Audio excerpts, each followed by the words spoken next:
Hi guys, आप सबका हमारे यूट्यूब चैनल तस्मीर कैरियर एकेडमी पे स्वागत है। गाइस, आज जो हम आपको डिटेल देने जा रहे हैं वो देने जा रहे हैं daily subordinate service selection board teachers recruitment 2025 के शॉर्ट नोटिफिकेशन के बारे में।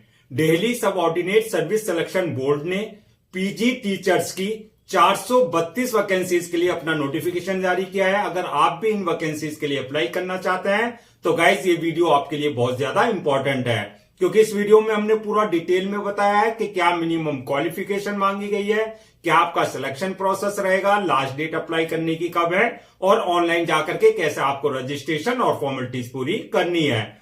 तो गाइस पूरा वीडियो देखिएगा और साथ ही साथ में हमारे इस यूट्यूब चैनल को सब्सक्राइब कर लें, लाइक करें और ज्यादा से ज्यादा शेयर करें। तो गाइस सबसे पहले बात करते हैं इनकी ऑफिशियल वेबसाइट की। इनकी जो ऑफिशियल वेबसाइट है वो है www.dsb.delhi.gov.in, जहां पर जाकर के आपको जो है रजिस्ट्रेशन और फॉर्मेलिटीज पूरी करनी होगी। एग्जाम नेम जो होगा आपका DSSB पीजीटी रिक्रूटमेंट 2025 के नाम से आपका एग्जाम कंडक्ट किया जाएगा। रिक्रूटमेंट अथॉरिटी जो रहेगी आपकी DSSB रहेगी, यानी कि Delhi subordinate service selection board जो है ये आपकी रिक्रूटमेंट अथॉरिटी रहेगी। पोस्ट नेम जो रहेगी आपकी पीजी टीचर्स की रहेगी, यानी कि पोस्ट ग्रेजुएट टीचर्स की, जिसमें आपके जो है हिंदी के टीचर्स, मैथ के टीचर्स, फिजिक्स के, केमिस्ट्री के, इकोनॉमिक्स के, कॉमर्स के, हिस्ट्री के, ज्योग्राफी के, पॉलिटिकल साइंस के, सोशियोलॉजी के, बायोलॉजी के टीचर्स की जो है भर्ती की जाएगी। जॉब लोकेशन जो रहेगी, यानी कि सिलेक्शन होने के बाद जो है आपके दिल्ली के स्कूल्स में जो है आपकी पोस्टिंग दी जाएगी। टोटल वैकेंसी 432 वैकेंसीज हैं। जेंडर की अगर बात करें तो मेल एंड फीमेल, यानी कि man and women both can apply for these vacancies. Apply mode की अगर बात करें तो ऑनलाइन रहेगा, ऑफलाइन किसी तरह का कोई कॉरेस्पॉन्डेंस नहीं किया जाएगा। रजिस्ट्रेशन जो स्टार्ट होंगे वो आपके 16 जनवरी 2025 से स्टार्ट होंगे और लास्ट डेट जो है रहेगी आपकी रजिस्ट्रेशन की, यानी कि अप्लाई करने की 14 फरवरी 2025 रहेगी। यानी कि 16 जनवरी 2025 में से जो है इनकी ऑफिशियल पोर्टल पर जो है इनका लिंक जो है एक्टिव हो जाएगा और 14 फरवरी 2025 तक जो है आप अप्लाई कर सकते हैं। एग्जाम डेट और एडमिट कार्ड की अगर बात करें तो वो अभी एग्जाम डेट कोई अनाउंस नहीं की गई है। जब आपको अनाउंस की जाएगी तो यानी कि आपका जो है नोटिफाई कर दी जाएगी। एडमिट कार्ड की अगर बात करें तो एग्जाम डेट से जो है आपका 4-5 दिन पहले जो है आप अपना इनकी ऑफिशियल पोर्टल से जो है अपना एडमिट कार्ड डाउनलोड कर सकते हैं। अब बात करते हैं एप्लीकेशन फीस की। तो एप्लीकेशन फीस जो रखी गई है, अगर आप जनरल, ओबीसी या ईडब्ल्यूएस इस कैटेगरी में अगर आप आते हैं तो आपके लिए जो है एप्लीकेशन फीस 100 रुपए रखी गई है। और अगर आप SC, ST, फिजिकल हैंडीकैप या एक्स सर्विसमैन या फीमेल इस कैटेगरी में अगर आते हैं तो आपके लिए जो है एप्लीकेशन फीस निल रहेगी, यानी कि एग्जेम्प्टेड आप रहेंगे। पेमेंट मोड की अगर बात करें तो पेमेंट मोड जो है ऑनलाइन रहेगा, यानी कि at the time of registration आप जो है SBI ई-पे के थ्रू जो है आप अपनी एप्लीकेशन फीस जो है डिपॉजिट कर सकते हैं। अब नेक्स्ट बात करते हैं एलिजिबिलिटी क्राइटेरिया, यानी कि क्या मिनिमम एजुकेशनल क्वालिफिकेशन मांगी गई है, कौन कौन अप्लाई कर सकता है। तो इसमें जो है आपका master degree in relevant subject, यानी कि जिस सब्जेक्ट के लिए टीचर के लिए आप अप्लाई कर रहे हैं उसमें आपके पास मास्टर डिग्री हो प्लस बीएड, यानी कि बैचलर ऑफ एजुकेशन ये होना चाहिए। या फिर आपके पास जो है BA, BEd या BSc, BEd की आपके पास जो है डिग्री होनी चाहिए। या फिर आपके पास जो है 3 इयर्स इंटीग्रेटेड BEd और MEd ये जो है आपके पास जो है डिग्री होनी चाहिए फ्रॉम रिकॉग्नाइज्ड बोर्ड और इंस्टीट्यूशन से। तो आपके पास जो ऑप्शन है, या तो आपने मास्टर डिग्री ले रखी हो रिलेवेंट सब्जेक्ट में, या आप साथ में BEd की डिग्री हो। अगर ये नहीं है तो BA, BEd या आपके पास जो है BSc, BEd की डिग्री होनी चाहिए। या फिर आपके पास जो है 3 इयर्स इंटीग्रेटेड BEd और MEd का आपके पास जो है डिग्री होनी चाहिए। अब बात करते हैं एज लिमिट की। एज लिमिट की अगर बात करें तो मिनिमम 18 साल और मैक्सिमम 30 साल रखी गई है, यानी कि 18 और 30 के बीच में अगर आप हैं तो आप जो है इन वैकेंसीज के लिए अप्लाई कर सकते हैं। एज रिलैक्सेशन की अगर बात करें तो as per government rules and regulation जो SC, ST, ex serviceman, OBC वगैरह को दिए जाते हैं एज रिलैक्सेशन, वो एज पर गवर्नमेंट नॉर्म्स उनको प्रॉपर एज रिलैक्सेशन दिया जाएगा।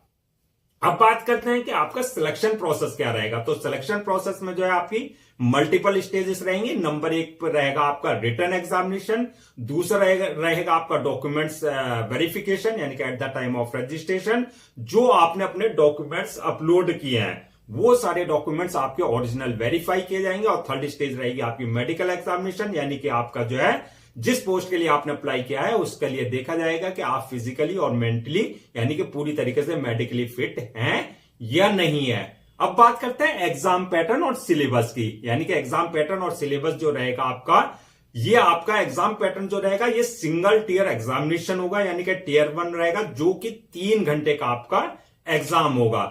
इसमें सेक्शन 1 और सेक्शन 2 रहेगा। तो सेक्शन 1 की जब बात करें तो सेक्शन 1 जो आपका ऑब्जेक्टिव टाइप यानी कि मल्टीपल चॉइस क्वेश्चंस होंगे, एमसीक्यू टाइप। टोटल क्वेश्चन जो होंगे सेक्शन 1 में वो आपके 100 क्वेश्चंस होंगे जो कि 100 ही मार्क्स के रहेंगे। मीडियम की बात करें तो हिंदी और इंग्लिश दोनों मीडियम में आपका पेपर रहेगा, जिसमें आप कंफर्टेबल हो उसमें अपना आंसर दे सकते हैं। निगेटिव मार्किंग आपका रॉन्ग आंसर के लिए जो है निगेटिव मार्किंग का प्रोविजन रहेगा। अब बात करते हैं सेक्शन 1 में सिलेबस क्या रहेगा, यानी कि कहां कहां से क्वेश्चंस पूछे जाएंगे। तो इसमें जो क्वेश्चन पूछे जाएंगे आपके mental ability and reasoning ability से क्वेश्चंस होंगे। दूसरा आपका जनरल अवेयरनेस से क्वेश्चंस होंगे। तीसरा आपका इंग्लिश लैंग्वेज एंड कॉम्प्रिहेंशन से क्वेश्चंस होंगे। फोर्थ आपका हिंदी लैंग्वेज एंड कॉम्प्रिहेंशन से क्वेश्चंस होंगे। और पांचवा आपका numerical aptitude and data interpretation से क्वेश्चंस होंगे। ये है आपका सेक्शन 1। अब सेक्शन 2 की अगर हम बात करें, पहले एग्जाम पैटर्न की बात कर लेते हैं। तो एग्जाम पैटर्न सेक्शन 2 का जो रहेगा आपको objective type same MCQ type questions होंगे। इसमें जो टोटल क्वेश्चंस होंगे आपके 200 क्वेश्चंस होंगे जो कि आपके 200 ही मार्क्स के रहेंगे। और मीडियम इसमें भी हिंदी और इंग्लिश दोनों रहेगा और नेगेटिव मार्किंग का प्रोविजन इसमें भी रहेगा। अब बात करते हैं कि इसका सेक्शन 2 का सिलेबस क्या रहेगा, यानी कि कहां से क्वेश्चंस पूछे जाएंगे। इसमें जो क्वेश्चंस होंगे जो आपकी क्राइटेरिया यानी कि जो आपका पोस्ट ग्रेजुएशन क्वालिफिकेशन है उससे रिलेटेड क्वेश्चंस होंगे, प्लस आपके टीचिंग मेथोलॉजी से रिलेटेड क्वेश्चंस रहेंगे। अब बात करते हैं कि आपका सैलरी एंड अलाउंसेस की। तो सैलरी अलाउंसेस की अगर बात करें तो बेसिक पे जो रहेगी इसमें 47,600 से लेकर के आपका 1,51,100 तक रहेगी।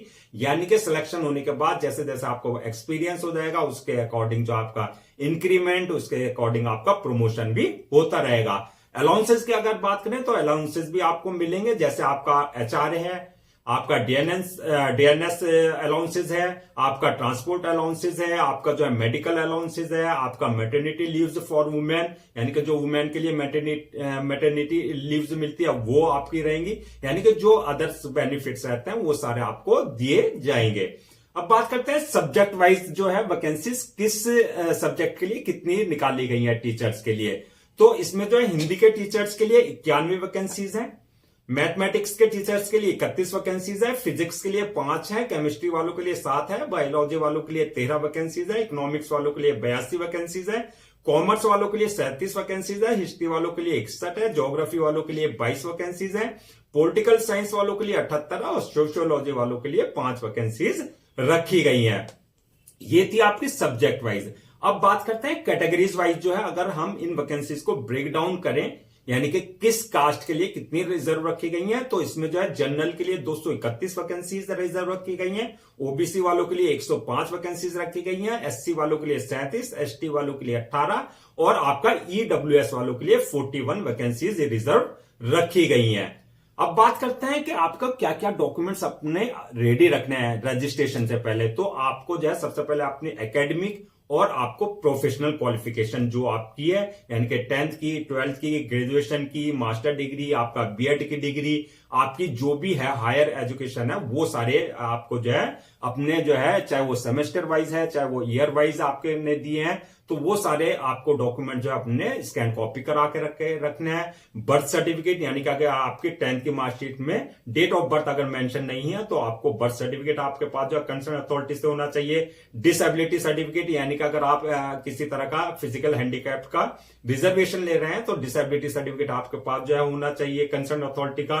इनकम सर्टिफिकेट यानी कि अगर आप ईडब्ल्यूएस यानी कि इकोनॉमिकली वीकर सेक्शन का अगर आप कोई रिजर्वेशन ले रहे हैं तो वो भी ईडब्ल्यूएस का आपके पास जो है इनकम सर्टिफिकेट आपके पास जो है कंसर्न अथॉरिटी से होना चाहिए। इसके अलावा जो है आपका जो है passport size photos, signature, thumb impression, ये सारे डॉक्यूमेंट जो है, और आपका ID, Aadhaar card, PAN card, ID proof, address proof, ये सारे डॉक्यूमेंट्स आपको पहले से स्कैन कॉपी करा करके रखना है। अब बात करते हैं कि आपका जो है अप्लाई करने का क्या प्रोसेस रहेगा, क्या प्रोसीजर रहेगा। तो अप्लाई के लिए जैसा कि हमने बताया था, पूरा प्रोसेस जो रहेगा वो ऑनलाइन रहेगा, ऑफलाइन किसी तरह का कोई कॉरेस्पॉन्डेंस नहीं किया जाएगा। ऑनलाइन अप्लाई करने के लिए सबसे पहले आपको इनकी ऑफिशियल वेबसाइट www.dssb.delhi.gov.in पर विजिट करना है। वहां विजिट करने के बाद जो है आपको, अगर आपने इनके पोर्टल पर अपने आप को रजिस्टर्ड नहीं करा रखा है, तो सबसे पहले आपको न्यू यूजर पे जाकर के अपनी पर्सनल डिटेल्स और अपना वैलिड ईमेल आईडी और मोबाइल नंबर से अपने आप को रजिस्टर कराना है, यानी कि यूजर नेम और पासवर्ड जनरेट करना है, जो कि आपके क्रेडेंशियल होंगे। अगर ऑलरेडी आपने रजिस्टर करा रखा है तो आपके पास ऑलरेडी यूजर नेम पासवर्ड होगा, यानी कि क्रेडेंशियल होगा। तो उन क्रेडेंशियल से आपको लॉग इन करना है। लॉग इन करके आपको जो है एप्लीकेशन फॉर्म को पूरा फिल करना है, जहां पर आपकी पूरी डिटेल्स मांगी जाएगी, पर्सनल डिटेल्स, नाम, फादर नेम, मदर नेम, आपका डेट ऑफ बर्थ, आपकी एकेडमिक क्वालिफिकेशन, आपकी प्रोफेशनल क्वालिफिकेशन, ये सारी डिटेल्स वहां फिल करनी होगी, जो कि आपको बिल्कुल एक्यूरेट फिल करनी है। उसके बाद जो है आपको अपने जो है डॉक्यूमेंट्स अपलोड करने होंगे। जो सारे डॉक्यूमेंट्स हैं वहां पर वो अपलोड करने होंगे। इसके साथ साथ पासपोर्ट साइज फोटो, सिग्नेचर वगैरह जो भी वहां पर रिक्वायर्ड डॉक्यूमेंट्स मांगे गए हैं, वो सारे डॉक्यूमेंट्स आपको अपलोड करने होंगे। डॉक्यूमेंट्स अपलोड करते वक्त इस बात का ध्यान रखना है, जो उनका एक प्रेस्क्राइब्ड फॉर्मेट है, यानी कि डायमेंशन है, उसी के अकॉर्डिंग आपको सारे डॉक्यूमेंट्स अपलोड करने हैं। जब डॉक्यूमेंट्स अपलोड कर देंगे उसके बाद नेक्स्ट ऑप्शन आएगा आपके जो है पास जो है पेमेंट का, यानी कि जो आपकी एप्लीकेशन फीस है उसे आपको अपनी कैटेगरी के अकॉर्डिंग जो है पेमेंट करना है।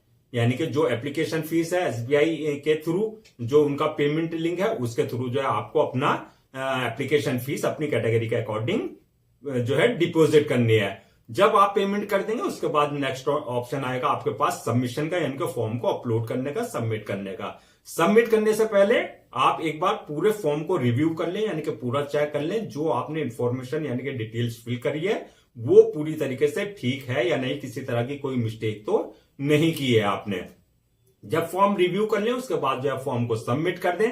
सबमिट करने के बाद जो है फॉर्म की 1 या 2 कॉपी आपको प्रिंट आउट ले लेना है for your future reference, so that आपके पास जो है एक हार्ड कॉपी के रूप में जो है आपके पास एक ऑफिशियली रिकॉर्ड हो जाएगा जो डिटेल्स आपने फिल की है। तो गाइस ये थी आपकी Delhi subordinate service selection board teachers recruitment 2025 की शॉर्ट नोटिफिकेशन की डिटेल्स। आई होप आपके सारे डाउट्स क्लियर हो गए होंगे। अगर अब भी आपको किसी तरह का कोई डाउट है या क्वेरी है तो आप हमसे कमेंट सेक्शन में पूछ सकते हैं, हम उसका रिप्लाई जरूर देंगे। गाइज मैं एक बार फिर से आपको रजिस्ट्रेशन डेट और लास्ट डेट अप्लाई करने की रिमाइंड करा देता हूं, सो दैट आप उसको नोट डाउन कर लें। रजिस्ट्रेशन जो स्टार्ट होंगे आपके 16 जनवरी 2025 से स्टार्ट होंगे, और लास्ट डेट जो है रजिस्ट्रेशन की यानी कि अप्लाई करने की वो है आपका 14 फरवरी 2025। तो 14 फरवरी 2025 से पहले पहले आपको उनकी ऑफिशियल पोर्टल पर जाकर के रजिस्ट्रेशन और जो है फॉर्मेलिटीज पूरी कर लेनी है। गाइज हम आपके लिए गवर्नमेंट जॉब्स और गवर्नमेंट एग्जाम से रिलेटेड जितने अपडेट्स होते हैं उन पर वीडियोस लेकर के आते हैं, और साथ ही साथ में जो है आपके लिए प्रॉपर कैरियर गाइडेंस पे वीडियोस लेकर के आते हैं। अगर आप भी चाहते हैं कि आपको प्रॉपर कैरियर गाइडेंस मिलती रहे, साथ साथ में आपको गवर्नमेंट जॉब्स और गवर्नमेंट एग्जाम्स के पूरे अपडेट्स मिलते रहे, तो आप लोगों से मेरी रिक्वेस्ट है कि आप हमारे इस यूट्यूब चैनल को सब्सक्राइब कर लें, लाइक करें और ज्यादा से ज्यादा शेयर करें।